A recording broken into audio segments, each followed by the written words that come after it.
My name is Morgan Bradley, and I'm 28 years old. I sat in my $120,000 Tesla, fingers trembling as I stared at my phone. After 3 years of deafening silence, my mother's name lit up my screen. The same mother who, along with my father, had refused to attend my wedding. The same parents who told our entire hometown I was dead to them. Now they wanted to talk. Not when I sent wedding invitations. Not when I graduated with honors. But when they saw my Tesla on Facebook.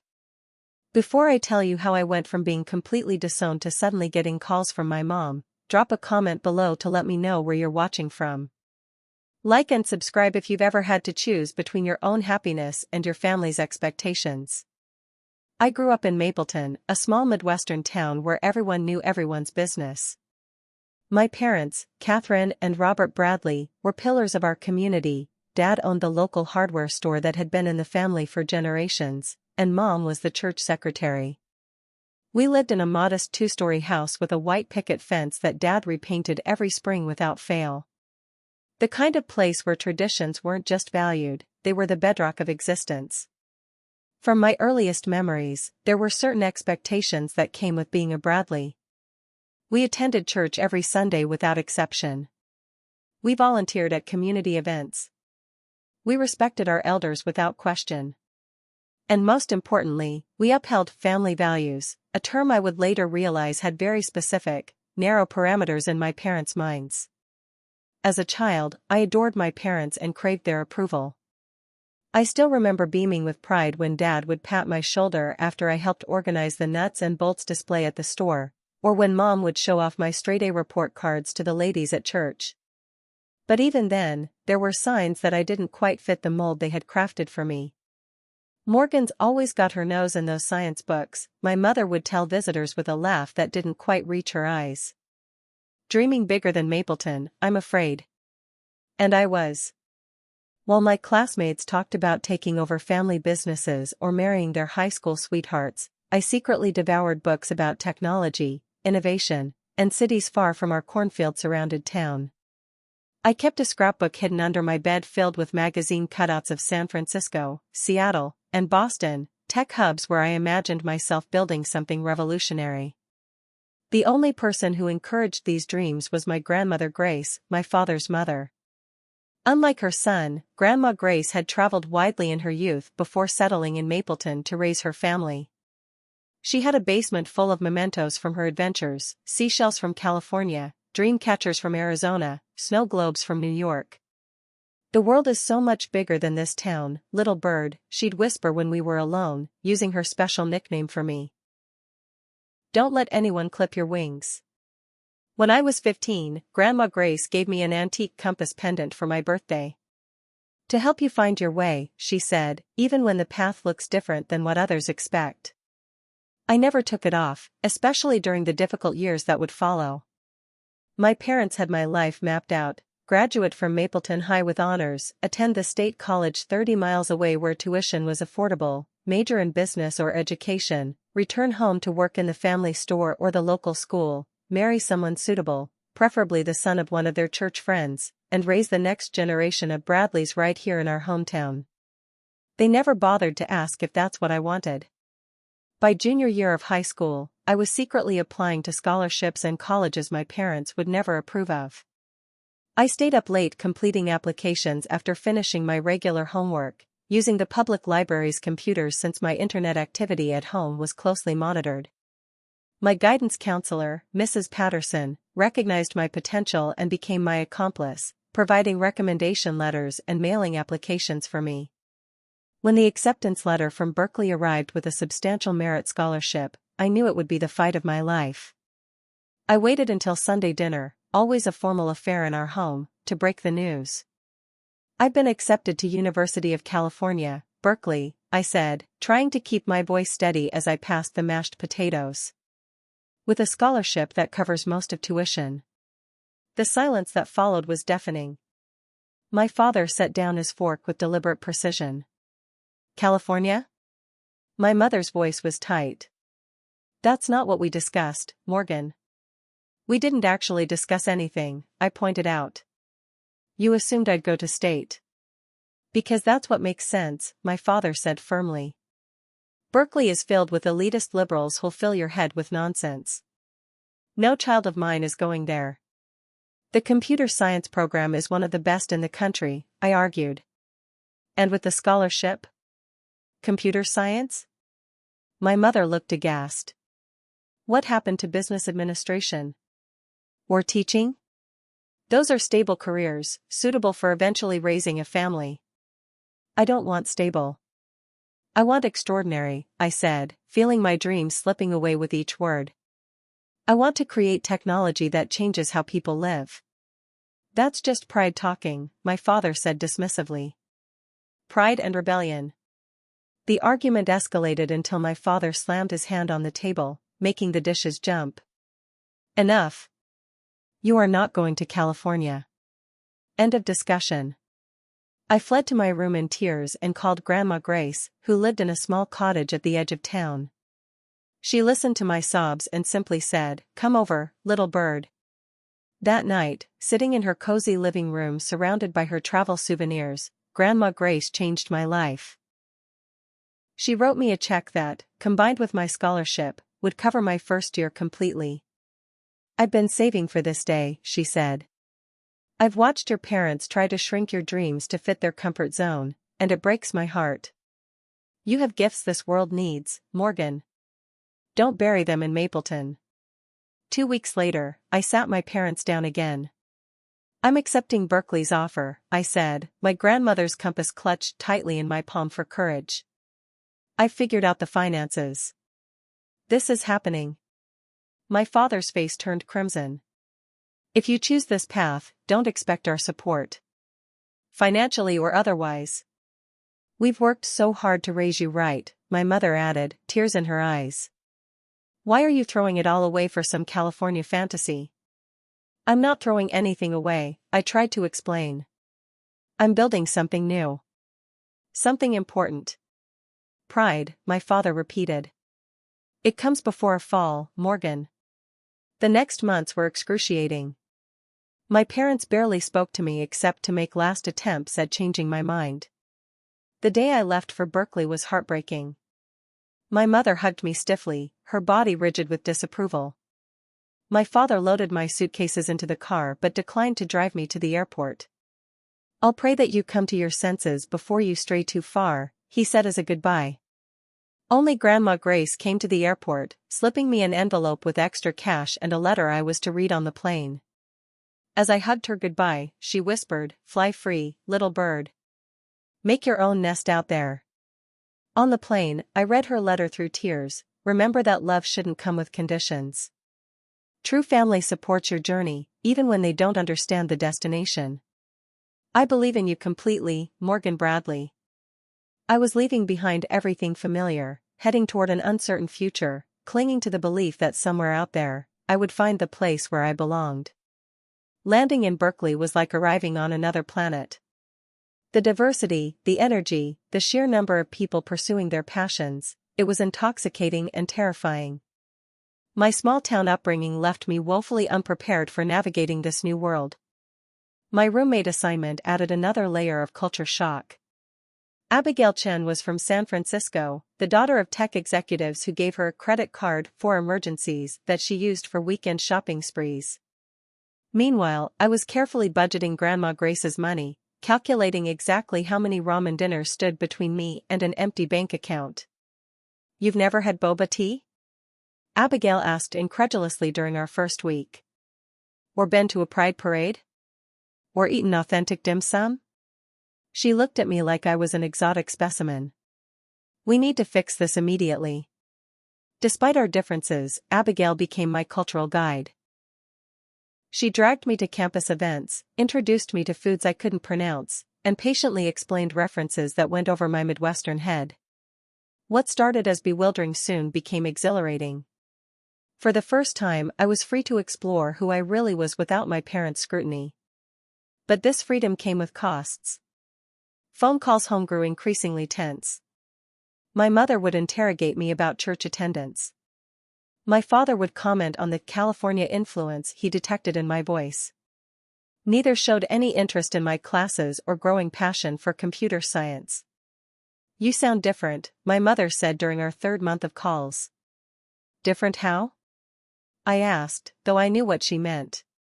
I was different, more confident, more outspoken, more myself. Just, not like our Morgan.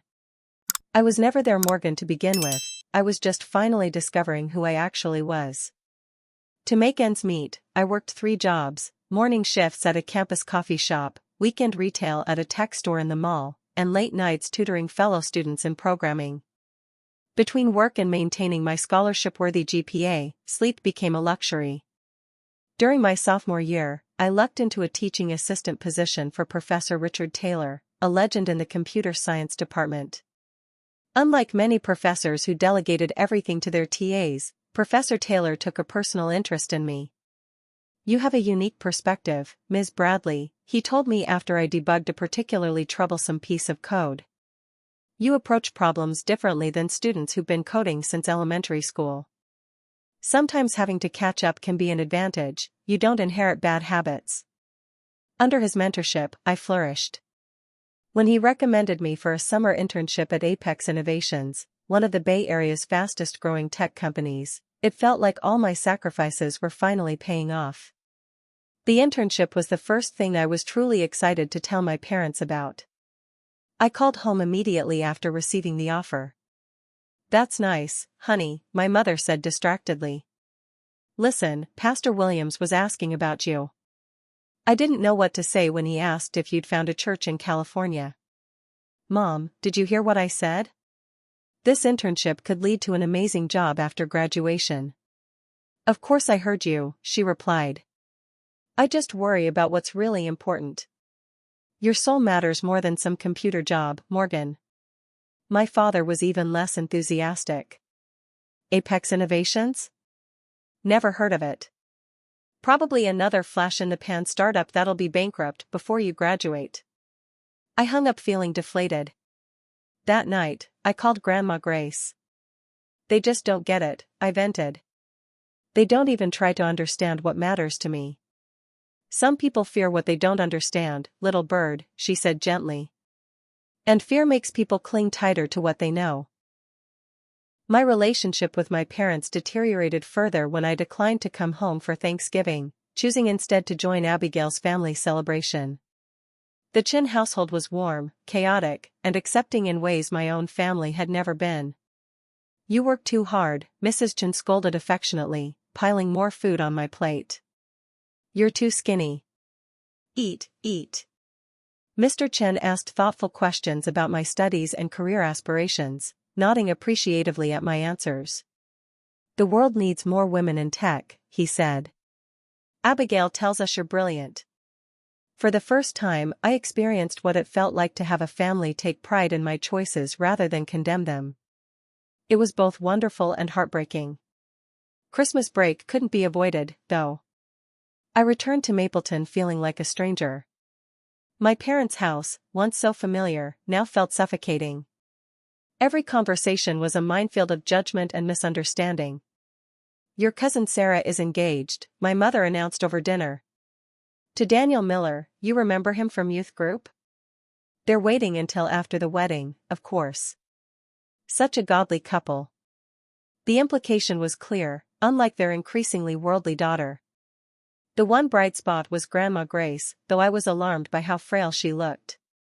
Her arthritis had worsened, and she moved slowly with a walker.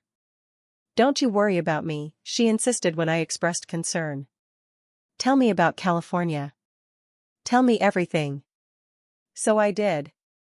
I told her about the fog rolling in over the bay, about coding all night with classmates and the thrill when a program finally worked, about Abigail teaching me to stand up for myself. I told her about Professor Taylor's mentorship and my internship plans. "You're blooming, little bird," she said, her eyes bright with unshed tears. "That's all I ever wanted for you." When I returned to Berkeley after that difficult break, I threw myself even more intensely into my studies and work. If my family couldn't appreciate my journey, I would make it impossible for them to ignore my success.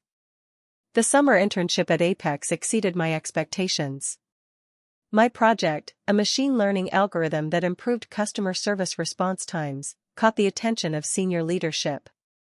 By the end of summer, I had a conditional job offer waiting for me after graduation. Junior year brought more accolades and more distance from my hometown roots. My accent faded. I adopted California casual attire. I became vegetarian. Each change was another tiny betrayal in my parents' eyes. Then, in November of my junior year, the call came. Grandma Grace had suffered a massive stroke. I flew home immediately, using emergency funds I'd been saving. She lay small and pale in the hospital bed, monitors beeping steadily around her. When she saw me, her face lit up, though only the right side of her mouth could smile. "My little bird," she whispered, her voice barely audible. "You came back." "Of course I did," I said, holding her fragile hand. "I'll always come back for you." For 3 days, I barely left her side. My parents and I established an uneasy truce in our shared grief, taking shifts by her bedside. On the 4th morning, I arrived to find my father alone in the room, his eyes red-rimmed. "She passed an hour ago," he said, his voice hollow. "She waited for you to come, but in the end." The accusation hung unspoken between us. I hadn't been there when it mattered most. Just like I'd abandoned everything else they valued. The funeral was a blur of black dresses and casseroles. Hometown faces murmured condolences and curious assessments. "California's changed you," they'd say, not quite complimentary. In a cruel twist, the reading of Grandma Grace's will poured fuel on the family fire. She'd left me her cottage and a significant portion of her savings, earmarked specifically for pursuing dreams beyond Mapleton's boundaries. My father was livid. "She encouraged your rebellion until the very end," he said bitterly after the lawyer left. "If you'd stayed home where you belonged, maybe she wouldn't have." "Don't you dare," I cut him off, anger burning through my grief. "Don't you dare use her death to manipulate me. She was the only one who truly supported me." "And look where that support led you," my mother interjected. "Far from family, far from faith, far from everything we raised you to value." That night, I made the decision to stay at Berkeley for the summer rather than return to Mapleton. I arranged for local property managers to handle Grandma Grace's cottage until I decided what to do with it. Before leaving, I visited her grave one last time. "I'll make you proud," I promised the fresh granite headstone. "I'll live my truth, just like you told me to." Back at Berkeley, I gradually lost touch with my hometown friends. Social media showed them getting engaged, taking over family businesses, settling into the lives that had been expected of them, expected of me. Sometimes I wondered what my life would have been like if I'd followed that path. But then I'd look around at what I was building, a promising career, genuine friendships, and a sense of self that no one could take away. Grandma Grace had given me more than financial support, she'd given me permission to choose my own destiny. I couldn't let her down. Graduation day arrived under a perfect Berkeley blue sky. As I stood in line waiting to receive my diploma, summa cum laude in computer science with a minor in data analytics, I scanned the crowd one last time, harboring a foolish hope that my parents might have decided to surprise me. They hadn't. The seats I'd reserved remained conspicuously empty. Abigail's family had claimed the row behind those empty chairs, cheering loudly enough for 2 families when my name was called. Mrs. Chen even brought an embarrassingly large sign with my face on it. Later, at the Chen celebration dinner, Mr. Chen raised a toast. "To Morgan, who has become like a second daughter to us. Your persistence, brilliance, and courage have inspired our family. Whatever path you take from here, know that you always have a place at our table." I cried then, overwhelmed by their kindness and the bittersweet ache of my parents' absence. That night, I sent one last olive branch, a text with a photo of me in my cap and gown, diploma in hand. "Graduated with highest honors today. Wish you could have been here." My mother's response came the next morning: "We're proud of your academic achievement, but continue to pray for your return to the values that truly matter." My father didn't respond at all. 2 weeks later, I started at Apex Innovations as a junior software engineer. The learning curve was steep, the hours long, and the competition fierce, but I thrived on the challenge. My experience juggling multiple jobs while maintaining top grades had prepared me for the intensity of startup culture. Within 18 months, I was promoted to project lead on a new initiative, a predictive analytics platform that would become Apex's flagship product. My team consisted of engineers with prestigious pedigrees from MIT, Stanford, and Carnegie Mellon. Initially, they were skeptical of my leadership, but results speak louder than resumes. When our first milestone deliverable came in ahead of schedule and under budget, I earned their respect. CEO Marcus Daniels took notice. "Bradley, your team is outperforming every metric," he said during a quarterly review. "What's your secret?" "Diverse thinking," I replied. "Everyone on my team approaches problems differently. I make space for all those perspectives."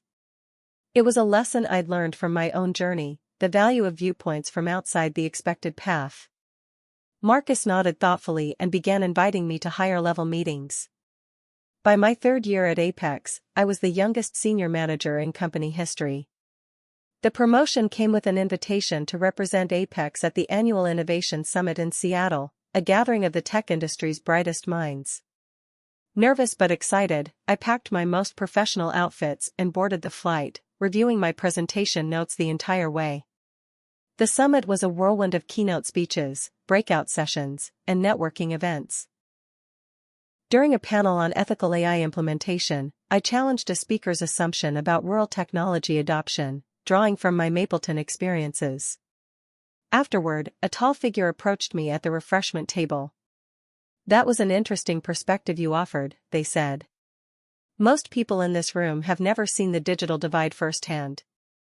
I turned to find myself face-to-face with Jordan Reynolds, founder of Quantum Solutions, a company I'd followed since my Berkeley days. With dark-rimmed glasses and a subtle smile, Jordan radiated an intelligence that was both intimidating and magnetic. "Most people in this room grew up with technology as a birthright," I replied. "I didn't get my own computer until college." Jordan raised an eyebrow. "And yet you're leading Apex's most innovative team? Impressive. I'd love to hear more about your journey."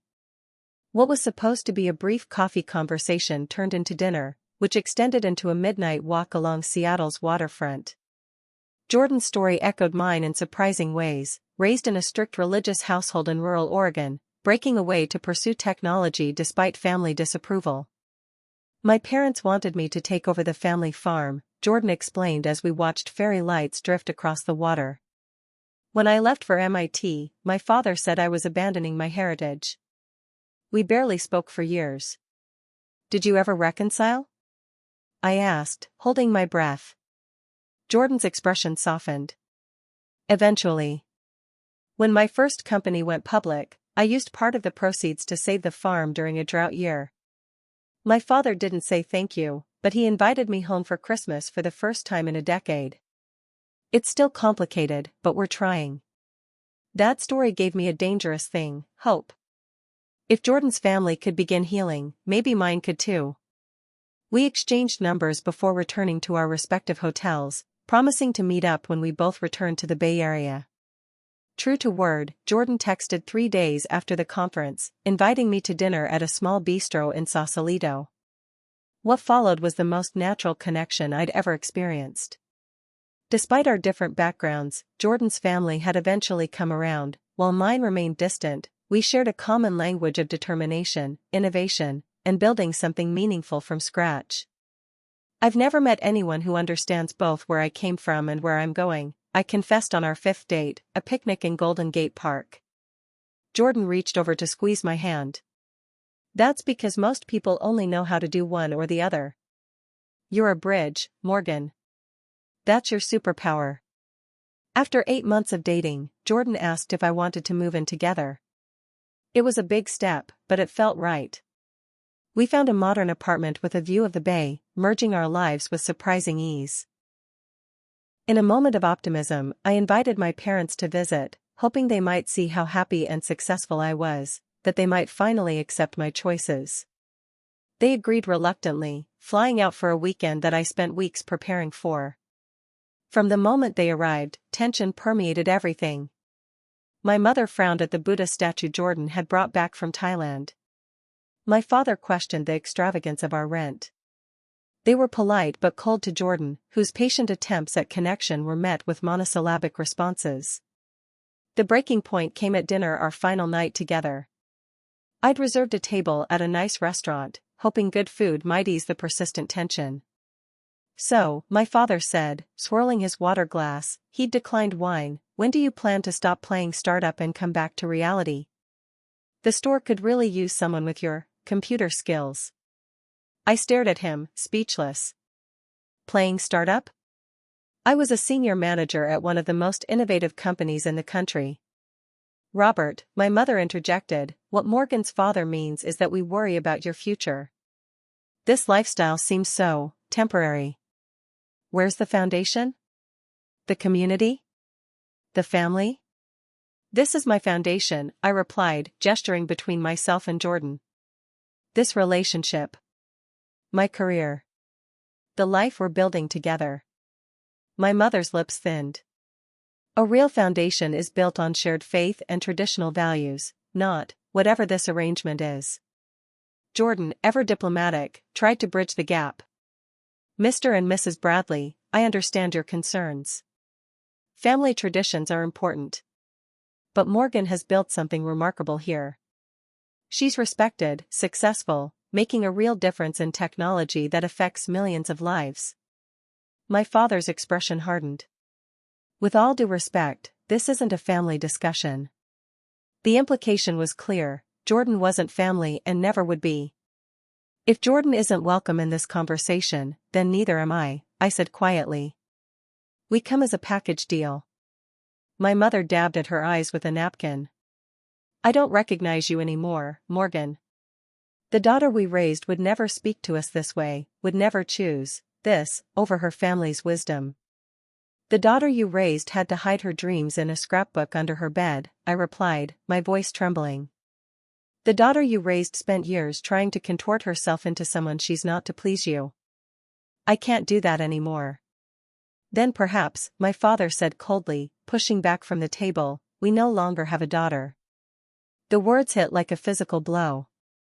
Jordan reached for my hand under the table as my parents stood to leave. "If you walk away now," I warned, "if you can't accept me and the life I've chosen, I don't know if there will be a way back." My father put on his coat. "That's your choice, Morgan. It always has been." After they left, I broke down in our apartment, sobbing in Jordan's arms. How can they just erase me like that? How can they call it love when it comes with so many conditions? Jordan held me through the night as I grieved the family I'd lost, or perhaps had never truly had. The next morning, I woke with swollen eyes but a strange sense of clarity. I couldn't change my parents, but I could change how their rejection affected me. I started therapy the following week, beginning the long process of disentangling my sense of worth from my parents' approval. Jordan supported me every step, never pushing but always present. Meanwhile, we built our chosen family, friends who celebrated our successes and supported us through challenges without conditions or judgment. Abigail and her parents remained constants in my life.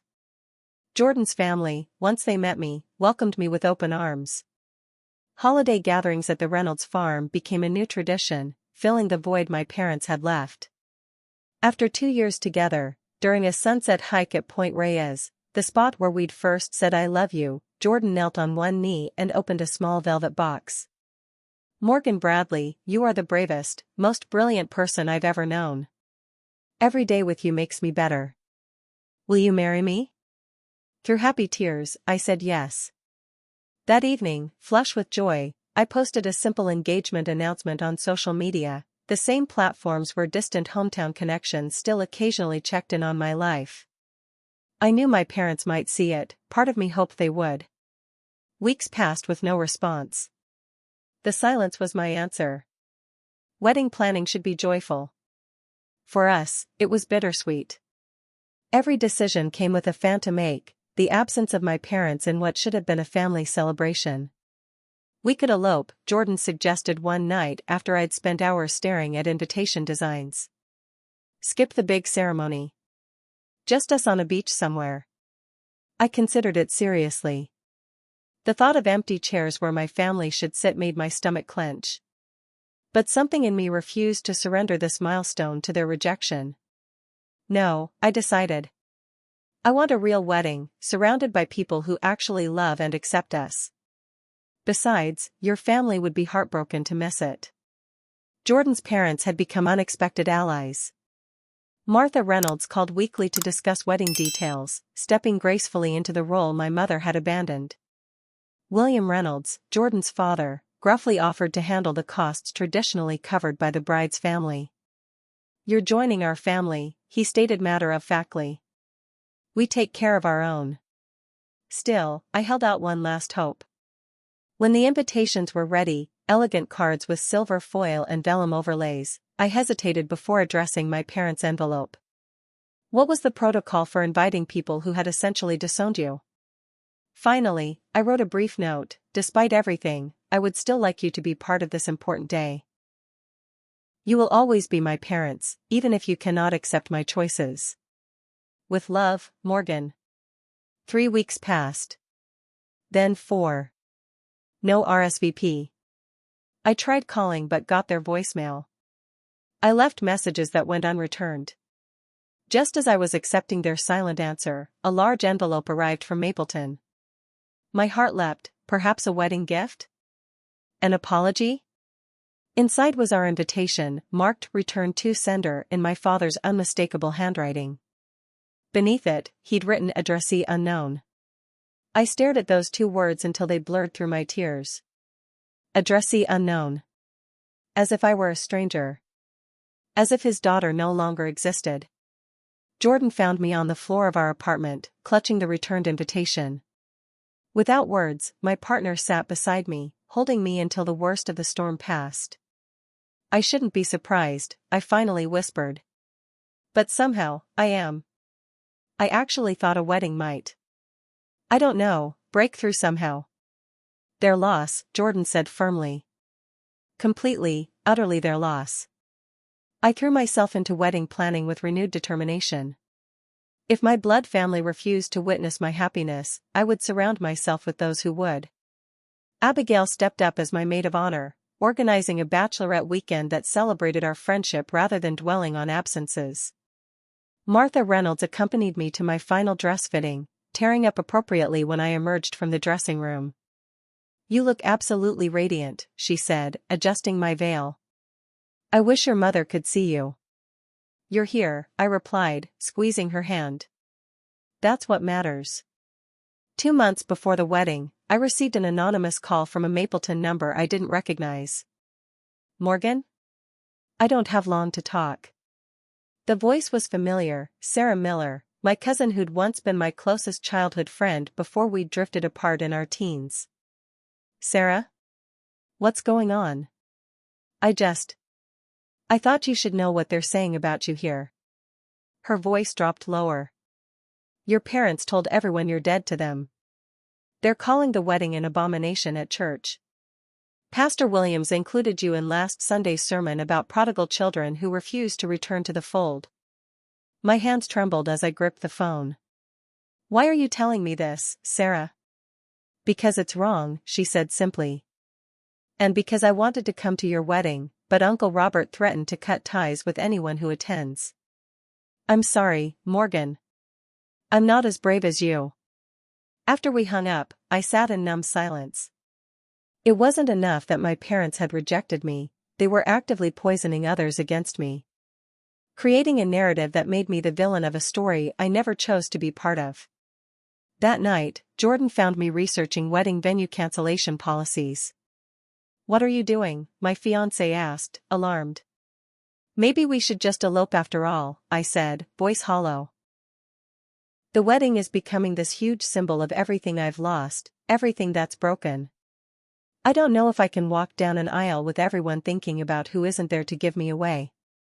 Jordan knelt beside my chair, taking the laptop gently from my hands. "Listen to me. Your parents and their church don't get to steal this day from us.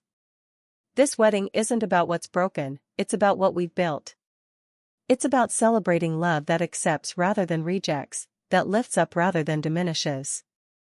I looked into those kind eyes that had seen me at my worst and still chosen me every day. When did you get so wise?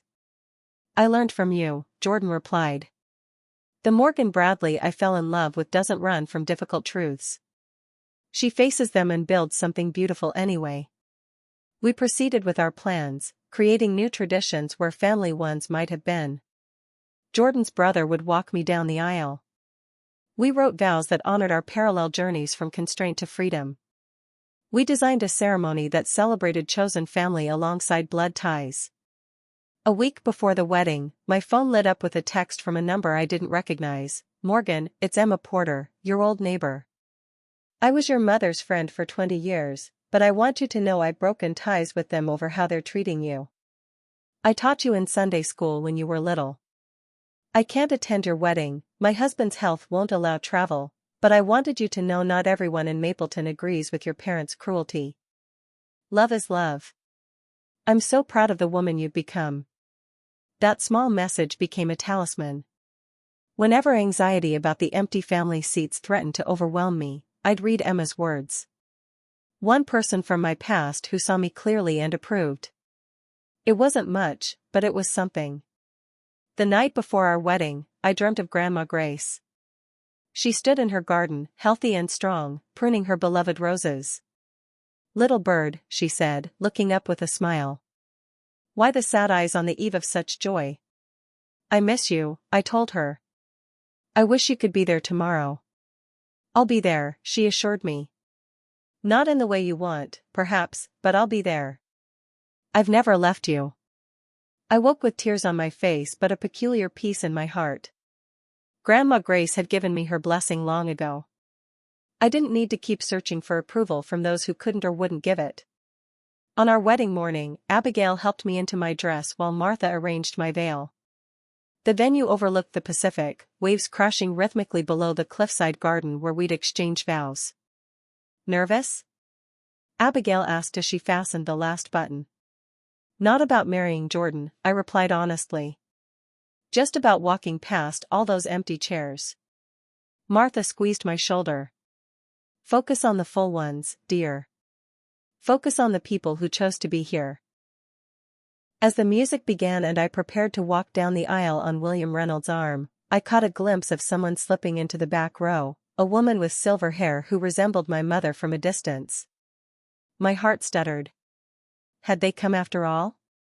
But as I drew closer, I realized it was Mrs. Patterson, my high school guidance counselor who had helped me apply to Berkeley all those years ago. She'd driven all the way from Mapleton, defying my parents' threats of social ostracism. I wouldn't have missed it, she whispered as I passed. You were always destined for extraordinary things, Morgan. I made it down the aisle without tears, focusing on Jordan waiting for me beneath an arch of white roses, Grandma Grace's favorite. When we exchanged vows, promising to choose each other every day, to support each other's growth even when paths diverged, to create family through love rather than obligation, I felt my grandmother's presence as strongly as if she stood beside me. We were pronounced married as the sun began its descent into the Pacific, golden light bathing our first kiss as spouses. The reception that followed was joyful and relaxed, free from the tension that had shadowed the planning process. Jordan's family enveloped me in their warmth. Friends celebrated with genuine happiness for our union. There was an empty table, reserved but unfilled. Not for my parents, I had finally accepted their absence, but for Grandma Grace, whose legacy of courage and unconditional love had made this day possible. As Jordan and I shared our first dance, I rested my head on my spouse's shoulder and whispered, "Thank you for loving all of me, even the broken parts, even the family-shaped hole." Jordan held me closer. That's not a hole, Morgan. It's a space you've filled with something better, something you've built deliberately, with intention. That's more valuable than anything inherited by default. In that moment, surrounded by chosen family and true acceptance, I realized Jordan was right. The empty chairs didn't define my wedding day. The full ones did. Our honeymoon was 2 weeks in Japan, a place neither of us had visited, perfect for beginning our shared story away from the shadows of our individual pasts. In Kyoto gardens and Tokyo skyscrapers, on bullet trains and in tiny ramen shops, we discovered each other anew without the weight of family history pressing upon us. "I feel lighter here," I confessed as we sat in a private onsen, steam rising around us under a starlit sky. "Like I can finally exhale after holding my breath for years." Jordan traced patterns on my shoulder. "That's freedom. The unburdening of expectations you never asked to carry." "Is it wrong that I don't miss them?" I asked, voicing my deepest guilt. "Shouldn't I feel a daughter's grief about their absence?" "You grieved them long before the wedding," Jordan said wisely. "You've been grieving the parents you deserved but never had since you left Mapleton. There's no timeline for healing from that kind of loss." Returning to San Francisco meant re-entering our real lives, but something had shifted. The wedding I dreaded had become a line of demarcation. Before, I had been Morgan who was rejected by her family. After, I was simply Morgan, building a life of my own design. At work, this newfound clarity translated into bolder leadership. I pitched an ambitious expansion of my team's project, requesting additional resources and a longer development runway. To my surprise, CEO Marcus Daniels not only approved but championed my vision to the board. Bradley's predictive analytics platform could revolutionize how our clients understand customer behavior, he argued in a meeting I was invited to observe. "This isn't just a product enhancement, it's a new direction for the company." 6 months after the wedding, my team delivered the first phase of the platform. Early client adoption exceeded projections by 150%. Marcus called me into his office on a rainy Tuesday afternoon. "The board is impressed," he said without preamble. "They've approved a new division focused entirely on predictive technologies, with you as VP.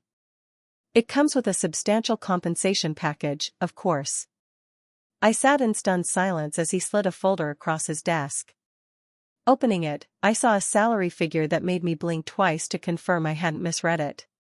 "This is generous," I managed. Marcus laughed. "It's market rate for the value you bring. There's also a significant stock option grant. The company jet is taking some board members to the Denver conference next month. We'd like you to join them and present your vision for the division." That night, I showed Jordan the offer letter. "Can you believe this? It's more money than my parents would make in 5 years running the hardware store."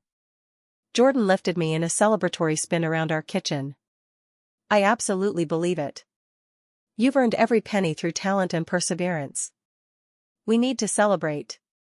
The promotion came with increased visibility in the tech community. I was invited to speak at conferences, contribute to industry publications, and join advisory boards. Each achievement felt like another step away from the small-town limitations I'd been raised to accept as my ceiling. Jordan's career was similarly accelerating. Quantum Solutions had secured major funding for an experimental project combining quantum computing with healthcare diagnostics. Our dual success meant financial security beyond anything either of us had imagined growing up. "We should think about buying instead of renting," Jordan suggested one evening as we reviewed our finances. "Real estate in the Bay Area is insane, but with both our incomes." We spent weekends touring open houses, gradually narrowing our search to a modernist home in the hills with floor-to-ceiling windows and a view that stretched to the horizon. The price tag was steep, just under $2 million, but with our combined resources, it was within reach. "This is surreal," I said as we signed the mortgage documents. 10 years ago I was eating ramen in a Berkeley dorm room, counting pennies. Now we're buying a house that looks like it belongs in a magazine. "Life comes at you fast," Jordan quipped, squeezing my hand. Our new home became our sanctuary and showcased our success, a physical manifestation of the life we'd built together. We hosted dinner parties for colleagues, weekend gatherings for friends, and holiday celebrations for Jordan's ever-expanding family circle. A year and a half after our wedding, Jordan surprised me with a weekend getaway to celebrate my promotion to executive vice president after my division's record-breaking quarter. "One more surprise," my spouse said as we returned home Sunday evening. "Check the garage." There in our spacious 3-car garage sat a gleaming Tesla Model S Plaid, midnight blue with custom interior. "Jordan, we can't afford." "We absolutely can," Jordan interrupted with a grin. I've run the numbers 6 ways from Sunday. Between your new compensation package and my project bonus, we're more than comfortable. Besides, you deserve something special that's just for you, not for us or the house or future plans. Just for you. I circled the car in disbelief, running my fingers along its sleek lines. At $120,000, it represented a level of luxury I'd never imagined for myself. Part of me, the part still influenced by my parents' frugality and suspicion of worldly possessions, recoiled at the extravagance. My father would call this sinful, I murmured, more to myself than to Jordan. Good thing he doesn't get a vote, Jordan replied gently. Morgan, you work harder than anyone I know. You've earned this success and everything that comes with it. Let yourself enjoy the fruits of your labor. The next morning, Jordan insisted on a photo shoot with me and my new car before I left for work. For posterity, my spouse insisted, directing me to pose beside the Tesla in my executive-appropriate outfit. Send me the best ones, I requested. I'll post them later. That evening, selecting from Jordan's photos, I chose one that captured both the car's elegance and my own quiet pride. Without overthinking, I posted it to social media with a simple caption, "Hard work pays off. Dreams do come true." #grateful, #Tesla, #new chapter. I didn't tag my parents, hadn't connected with them on social media in years, but we still had mutual connections from Mapleton. Small towns have long digital memories. Part of me wondered if they might see it, but I pushed the thought aside. Their opinion no longer dictated my self-worth. 3 weeks later, my assistant poked her head into my office during a strategy session. "Sorry to interrupt, but your mother's on line 1. She says it's urgent." The room tilted slightly. My mother? After nearly 3 years of silence? I dismissed my team with apologies and stared at the blinking light on my phone for a full minute before picking up. "Hello? Morgan?" My mother's voice sounded exactly the same, yet somehow foreign to my ears. "It's Mom." "I know," I replied, professional training keeping my voice steady despite the adrenaline flooding my system. "Is everything okay?" My assistant said it was urgent. "Oh. Yes, everything's fine. We saw your picture. On Facebook. Linda Grierson from church follows someone who shared it." Of course. The Tesla photo. Not my wedding, not my promotion, not any of the meaningful milestones of my adult life, but evidence of material success had finally broken through their silence. "I see," I said neutrally. "And? Well, you look successful. Your father and we've been talking. We think perhaps it's time to mend fences. Family is family, after all." A younger Morgan might have leapt at this olive branch, however flimsy. But years of therapy and self-discovery had strengthened my discernment. "That's an interesting perspective, Mom. Especially since the last time Dad expressed an opinion on our relationship, he said he no longer had a daughter. What's changed?" Her laugh tinkled with artificial lightness. "Oh, sweetheart, things are said in the heat of the moment. Water under the bridge. How are you doing? That car must have cost a fortune." The conversation continued in this vein, my mother probing about my financial situation while studiously avoiding any mention of my wedding, my spouse, or the years of silence. Eventually, I heard my father's voice in the background, followed by shuffling as he apparently took the phone. "Morgan? Dad here." "Hello, Father." The formality felt appropriate for this stranger who shared my DNA. "Your mother's beating around the bush as usual," he said with the blunt directness I'd inherited from him. "Truth is, the store's struggling. Big box competitors moving in outside town limits. We're underwater on the mortgage after some renovations that didn't pay off like we hoped." "I'm sorry to hear that," I replied carefully. "Thing is, we've been thinking about diversifying. Maybe an online presence, updated inventory system. But we need capital investment. When we saw you're doing so well for yourself." He cleared his throat. "Family should support family, don't you think?" Good opportunity for you, too. Partial ownership in an established business. The audacity was breathtaking. 3 years of silence. A wedding invitation returned with addressee unknown. Public disowning. And now they wanted money.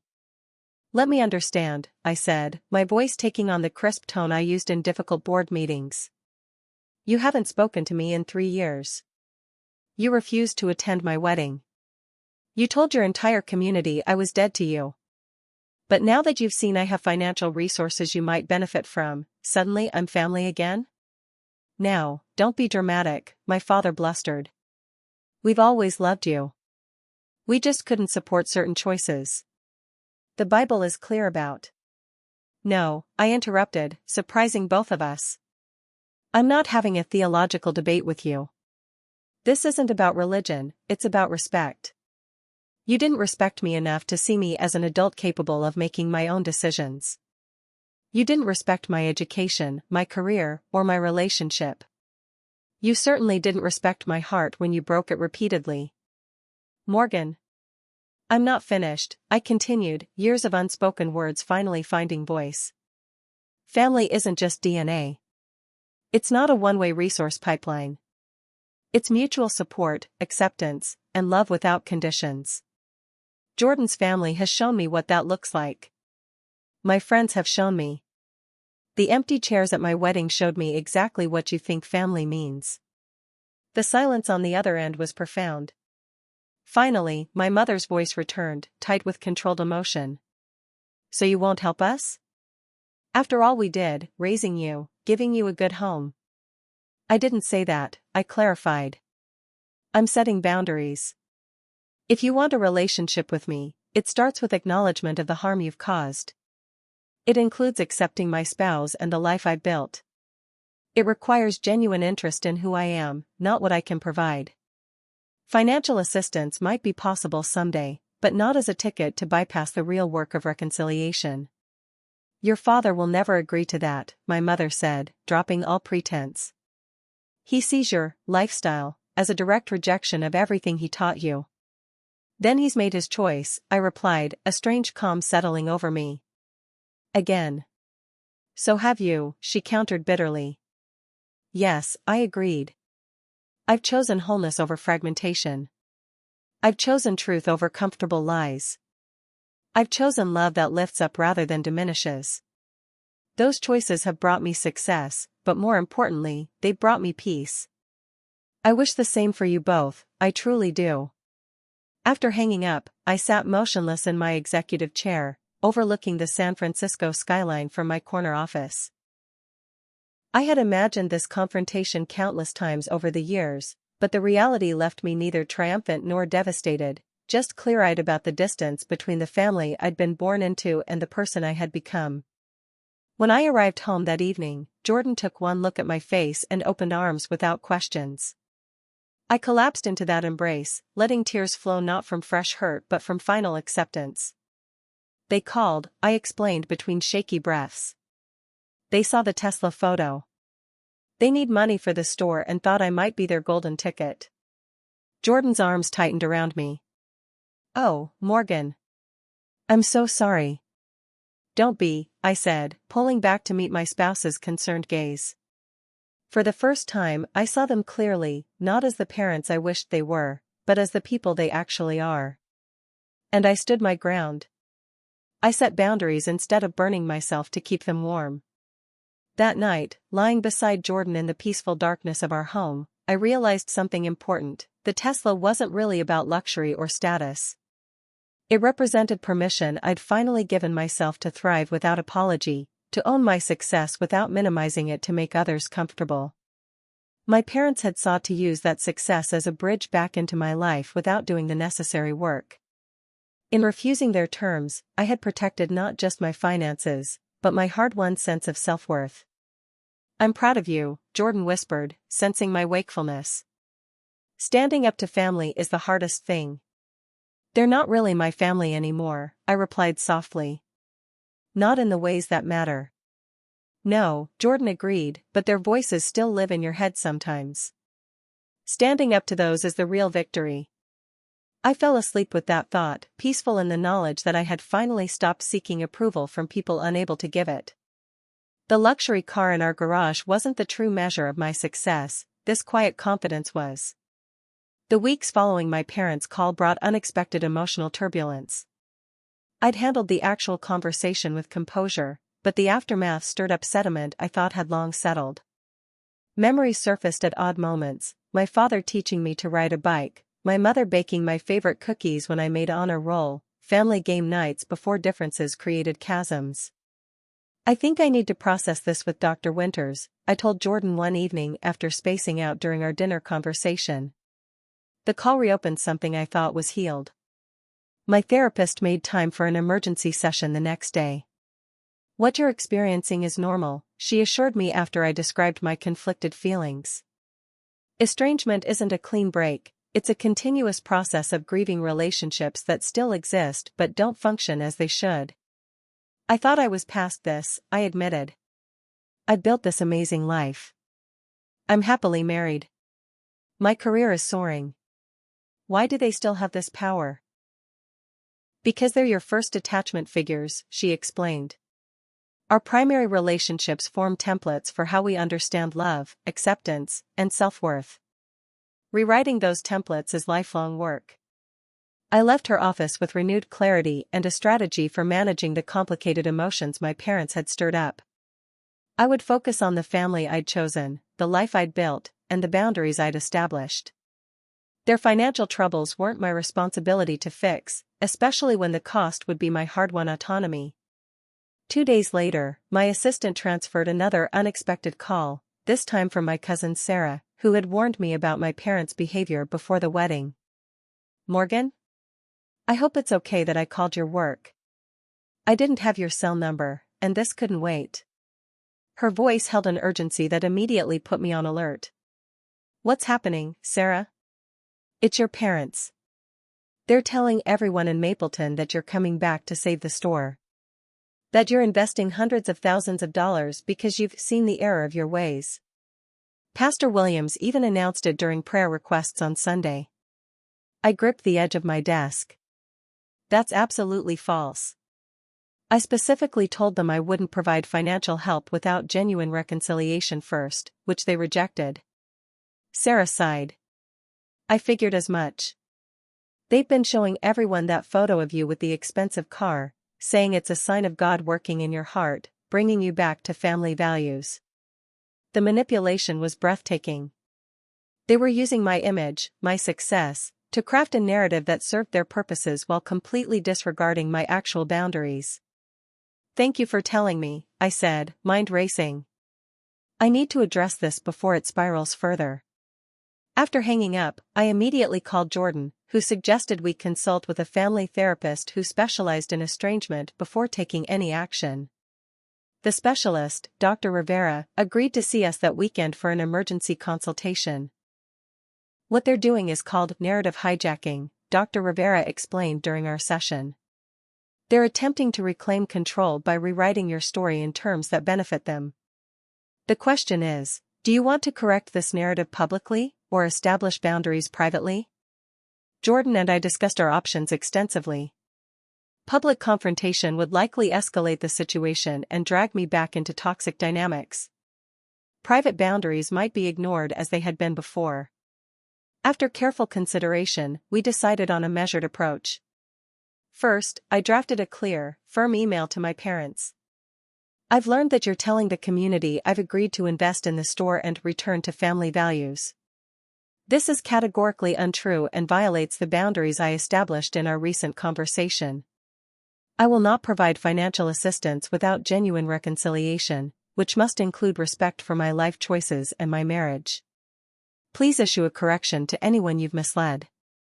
If this continues, I will be forced to address it directly with those involved. I then called Sarah back to clarify my position, knowing she could subtly correct misperceptions among family members without directly challenging my parents. Finally, I documented everything with Dr. Rivera in case further intervention became necessary. My parents' response came 3 days later, not by email but by phone.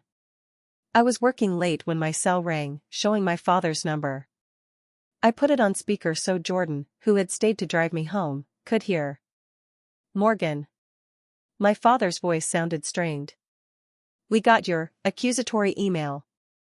It wasn't accusatory, it was factual, I replied calmly. Are you denying that you told the community I'm investing in the store? We may have been optimistic in our interpretation of your position. Jordan raised an eyebrow at the masterful understatement. That's not optimism, that's fabrication, I said. I was explicitly clear about my boundaries. Look, my father's voice hardened, we're trying to save a family legacy here. Your grandfather built that store from nothing. Your great-grandfather owned the land it stands on. Doesn't that mean anything to you? Of course it does, I said honestly. Grandma Grace's cottage still stands empty because I can't bear to sell it. Family history matters to me. But so does truth. So does respect. Respect? He scoffed. What about respecting your parents? The Bible commands. The Bible also warns against provoking your children to anger, I interrupted, surprising myself with the ready scripture reference from my childhood. It talks about treating others as you wish to be treated. About love being patient and kind, not insisting on its own way. Don't you dare lecture me about scripture, young lady. Not when you've turned your back on everything we taught you. I took a deep breath, Jordan's supportive presence grounding me. I haven't turned my back on kindness, honesty, hard work, or integrity, values you and Mom did teach me. I've just added others, authenticity, self-respect, and the courage to live truthfully. My mother's voice suddenly joined the conversation. Morgan, sweetie, we're just trying to hold the family together. The store isn't just a business, it's our heritage. Your heritage. Then treat it honestly, I replied. Don't use my name and image to sell a reconciliation that hasn't happened.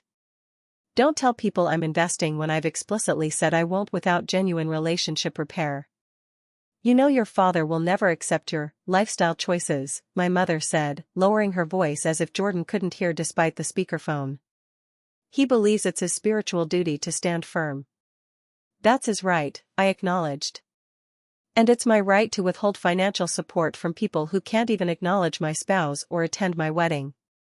So you're punishing us financially for our religious beliefs? My father demanded, back on the line. The question ignited something in me, a righteous anger I'd suppressed for too long. No. I'm refusing to reward emotional manipulation with cash. There's a difference. And if we're discussing religious beliefs, let's be honest about what's happening here. You didn't cut me off because of theology. You cut me off because I refused to live my life according to your specific interpretation and preferences. Because I chose a path that didn't center you and your comfort. Because I dared to define success differently than you do. The silence that followed was heavy with unspoken history. We sacrificed everything for you, my mother finally said, voice trembling. All those extra shifts your father worked to provide a good home. All those hours I spent helping with homework, driving to activities. We deserved better than being discarded for some California fantasy life. Jordan squeezed my hand as tears filled my eyes. This was the core wound, their belief that my choices were about rejecting them rather than embracing myself. I never discarded you, I said softly. I invited you to know the real me. I sent wedding invitations you returned. I called on holidays until you stopped answering. I tried until trying hurt too much. You chose certainty over curiosity about who your daughter actually is. And now you choose money over family obligation, my father countered. No, I corrected. I choose authentic relationship over financial transaction. I choose mutual respect over one-sided demands. Those aren't the same things. Well, my father's voice had turned cold. When the store closes and your family legacy is sold off to strangers, you can explain to your children why their grandparents' business couldn't be saved despite your Tesla and fancy house.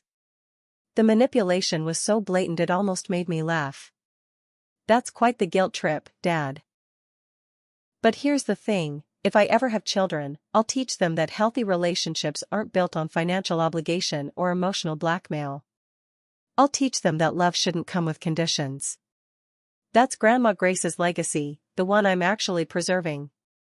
Your grandmother would be ashamed of how you've abandoned your family, he shot back. That barb found its mark. Grandma Grace was the one pure connection to my roots, and invoking her against me felt like desecration. Don't, I warned, voice shaking. Don't use her memory as a weapon.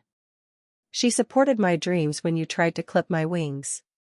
Her last words to me were about living my truth. She gave me the money to escape Mapleton because she knew I'd never thrive there. The sharp intake of breath told me this was news to them. She what? She funded my first year at Berkeley, I confirmed. She believed in me completely, not despite my differences, but because of them. That's what real family does. The subsequent silence stretched so long I thought they might have hung up. Is that your final word, then? My father eventually asked. You won't help unless we accept your choices? Not accept, respect, I clarified. You don't have to approve. You don't have to understand. You just have to stop trying to change me, stop lying about me, and start seeing me as an autonomous adult worthy of basic respect. Including respect for my marriage. I can't do that, he said flatly. It violates everything I believe. Then you've made your choice, I replied, echoing our previous conversation. Again. So have you, he countered. Yes, I agreed. I choose health over dysfunction. I choose truth over comfortable lies. Those choices have consequences, for all of us. After another heavy silence, my mother spoke again. Maybe we could visit. Just to talk. No commitments. It was the first genuine opening they'd offered. A tiny crack in the fortress of certainty. I'd be open to that, I said carefully. But only if it's about rebuilding relationship, not securing funding. And Jordan would need to be fully included as my spouse. My father's explosive absolutely not collided with my mother's tentative we could try. The resulting argument between them played out partially on speakerphone before my father apparently stormed off, leaving my mother alone on the line. He'll come around, she said, not sounding convinced herself. He's just proud. The store means everything to him. I understand that, I replied. But I mean everything to me. My integrity. My marriage. The life I've built. I won't compromise those things, even for family history. I don't know how to fix this, she admitted, sounding suddenly older and very tired. Neither do I said honestly. But starting with truth is better than starting with manipulation. Whatever happens with the store, pretending I've agreed to rescue it isn't the solution. After we hung up, I leaned into Jordan's embrace, emotionally drained but oddly peaceful. You were magnificent, my spouse whispered. Clear, compassionate, and firm. Grandma Grace would be so proud. Do you think there's any hope? I asked. That tiny opening my mother offered? Jordan considered this thoughtfully. There's always hope for growth. But their actions, not words, will tell the truth of their intentions. Either way, you've done all you can with integrity. That night, I emailed Sarah with an accurate account of the conversation, knowing she could quietly correct the false narrative in Mapleton. Then I drafted an email to my parents documenting our conversation and reiterating my boundaries. Creating a paper trail felt necessary given their tendency to revise history. As Jordan and I drove home in my Tesla, the unwitting catalyst for this latest family drama, I realized something important. The car wasn't just a symbol of my success, it had become an inadvertent test. Would my parents value me for myself, or only for what I could provide? The answer had been revealing, if painful. I think I finally understand what Grandma Grace meant about living my truth, I told Jordan as we pulled into our garage. It's not just about being authentic, it's about protecting that authenticity when others try to undermine it for their own purposes. Jordan nodded. The true test of any relationship is what happens when you set a boundary. Some people prove they loved you by respecting it. Others prove they only loved what you could give them by trying to tear it down. As I closed the garage on my Tesla, the $120,000 car that had unexpectedly exposed the true nature of my relationship with my parents, I felt a weight lifting. Their response to my boundary wasn't a reflection of my worth, it was a revelation of their limitations. And recognizing that difference was perhaps the most valuable asset I'd acquired in my journey from Mapleton to the life I'd built. The confrontation with my parents opened a new chapter in my healing journey. Where before I'd been running from their disapproval, now I was standing firmly in my truth, regardless of their reaction. The distinction was subtle but profound. "I'm noticing something different in you," Dr. Winters commented during our next therapy session. "There's a groundedness that wasn't there before." "I think I've finally stopped waiting for their approval," I reflected. For so long, part of me believed if I just became successful enough, accomplished enough, they'd finally see my value. But that call about the Tesla showed me their conditions will always shift. There's no winning that game. "And how does that realization feel?" she prompted. I considered the question carefully. Liberating. Sad, but liberating. Over the following months, I channeled this new clarity into action. The conversation with my parents had revealed how many LGBTQ+ youth faced similar rejection from families, often with far fewer resources than I'd had to build independence. "I want to do something meaningful with our privilege," I told Jordan over dinner. "Not just donations, but something structural." Together we established the Grace Freedom Foundation, named for my grandmother, providing scholarships and housing assistance to LGBTQ+ young adults rejected by their families. The foundation's first initiative funded emergency housing for college students who lost family support after coming out. At the foundation's launch event, I shared parts of my story publicly for the first time. Financial success means little if we don't use it to create the world we wished had existed when we were struggling, I told the assembled donors. My grandmother gave me the resources to follow my dreams when my parents couldn't accept them. Now it's our turn to be that lifeline for others. The foundation work proved healing in unexpected ways, transforming my personal pain into purposeful action. Each young person we helped felt like redeeming a piece of my own journey. Meanwhile, true to their pattern, my parents' communication oscillated between silence and tentative outreach. After our confrontation, my mother began sending occasional texts, surface-level messages about weather or local news, carefully avoiding substantive topics. I responded with similar courtesy, maintaining the boundary while leaving the door slightly ajar. My father remained mostly silent until the hardware store's situation grew dire. 6 months after our confrontation, he swallowed enough pride to email a formal business proposal, no emotional manipulation, just straightforward terms for potential investment. "It's actually not a terrible business plan," Jordan observed as we reviewed it together. "The online expansion makes sense, and the inventory modernization could make the store viable again. But should I do it?" I wondered aloud. Without the relationship repair we discussed? We consulted with both our therapist and financial advisor before I crafted my response. I would consider a business loan with proper documentation and reasonable interest, but only after 3 family therapy sessions to establish healthier communication patterns. The investment would be a business transaction, not a replacement for genuine reconciliation. "They'll never agree to therapy," I predicted as I sent the email. To my surprise, my mother replied the next day, "Your father says business is business, and he'll consider your terms." The first therapy session was excruciating. My father sat rigid and defensive, my mother attempted to mediate between us while avoiding accountability herself. Our therapist, Dr. Rivera, skillfully prevented the old dynamics from taking hold. "Robert," she addressed my father directly, "I hear your frustration about the store. But I also hear Morgan's pain about being conditionally accepted. Both are valid concerns that need attention." By the third session, tiny cracks appeared in my father's certainty. "I still believe what I believe," he stated firmly. "But I can acknowledge that cutting you off completely was, perhaps, an overcorrection." It wasn't an apology, but from my father, this admission was seismic. After completing the agreed-upon sessions, I approved a business loan for the store's modernization, properly documented by lawyers, with clear terms separating the business arrangement from our personal relationship. It wasn't reconciliation, but it was a framework for potential healing. "I'm proud of how you handled this," Jordan said after the papers were signed. "You maintained your boundaries while still offering help. That's true compassion, not setting yourself on fire to keep others warm." The store renovation proceeded with minimal direct involvement from me.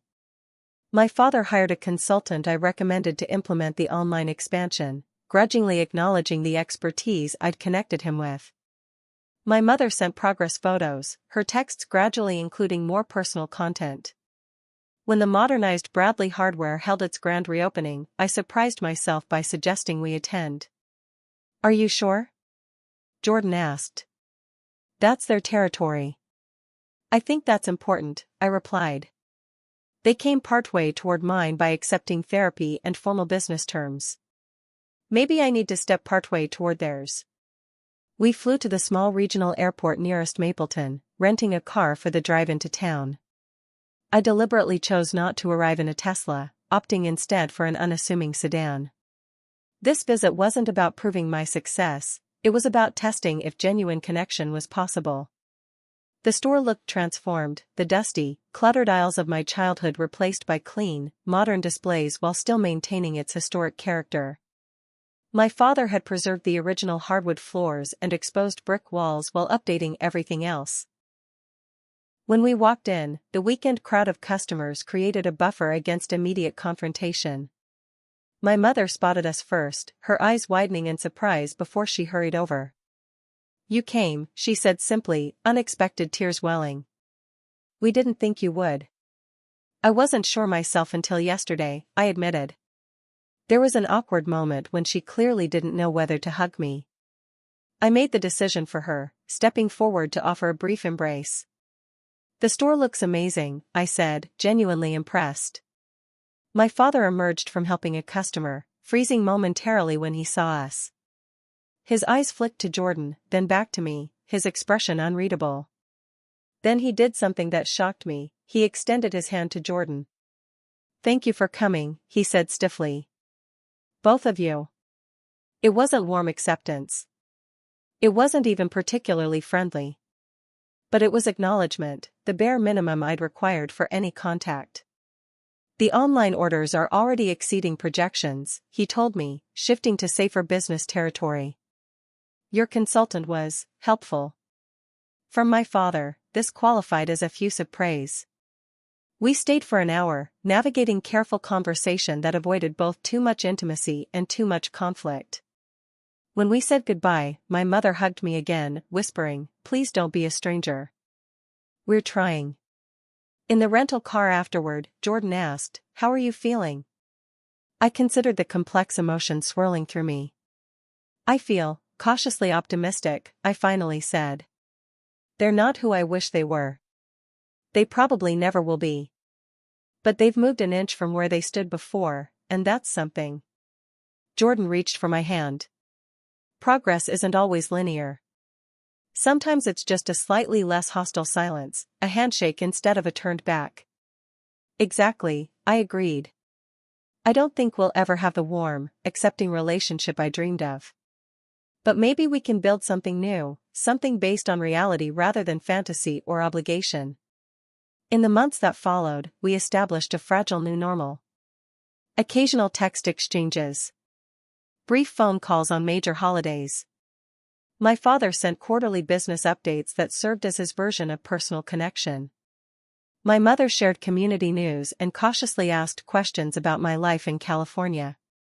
I maintained firm boundaries while acknowledging their small steps forward.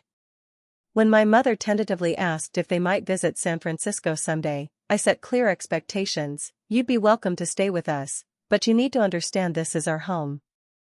Jordan is my spouse. That's non-negotiable." "We're working on accepting that," she replied, which wasn't quite the response I'd hoped for but showed more willingness than before. The real breakthrough came unexpectedly, a year after the store reopening. The Grace Freedom Foundation was hosting its annual fundraising gala, and I'd sent my parents a formal invitation without expectation they'd attend. To my shock, my mother called to RSVP yes, just her, not my father. He's not ready, she explained. But I want to understand this part of your life better. When she arrived at the gala, elegantly dressed but visibly nervous, I watched her take in the diverse crowd of supporters, the displays highlighting stories of young people we'd helped, the photos of Jordan and me with scholarship recipients. This is not what I expected, she admitted during dinner. These young people, they're just trying to live their lives, aren't they? Like you were. That's exactly it, Mom, I said, surprised by her insight. They're just trying to be themselves without being punished for it. She watched a video testimonial from a nursing student who'd lost family support, her expression troubled. Did we make you feel that way? Punished for being yourself? The question cracked something open between us, the first real acknowledgement of the pain their rejection had caused.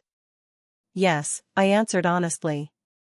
You made me choose between your approval and my authenticity. That's an impossible choice for a child to face. She dabbed at her eyes with a napkin. I never saw it that way. We thought we were fighting for your soul. I know you believed that, I said. But what you were actually doing was teaching me that love came with conditions I couldn't meet without betraying myself. We talked more deeply that night than we had in a decade, finding small pathways toward mutual understanding if not complete agreement. When she returned to Mapleton, something subtle had shifted. Her texts became more genuine, her questions more thoughtful. My father remained more distant, but even he showed hints of evolution. When the store's new website won a Small Business Innovation Award, he sent a message that concluded, "Couldn't have done it without your vision. You were right about the online expansion." From him, this qualified as a monumental concession. 3 years after my wedding, my parents still hadn't met Jordan properly beyond that brief hardware store encounter. But when I mentioned we were considering starting a family, my mother's response surprised me. I'd like to be a grandmother, if you'd allow it. Even if, well, it would be different than I imagined. Different than she imagined, a graceful understatement for the journey we'd all traveled. The family healing wasn't complete, and perhaps it never would be. There remained topics we carefully avoided, wounds that might never fully close.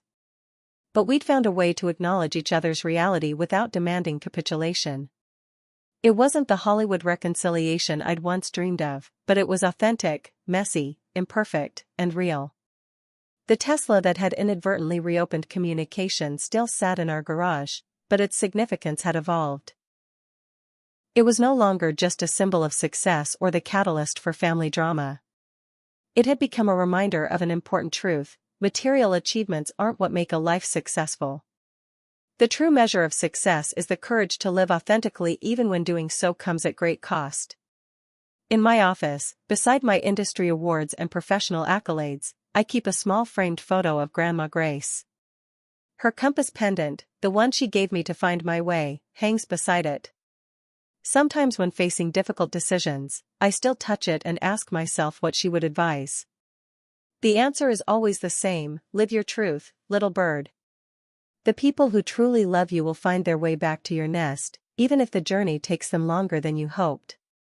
And that's exactly what happened. Not through the Tesla or my financial success, but through the patient, boundary-honoring work of genuine connection. The reconciliation isn't perfect or complete, but it's truthful, and that makes all the difference. If there's one thing I've learned through this journey, it's that authentic happiness can't be bought with a luxury car or a beautiful home. It comes from living in alignment with your deepest values, surrounded by people who love you for who you truly are, not what you can provide or how well you conform to their expectations.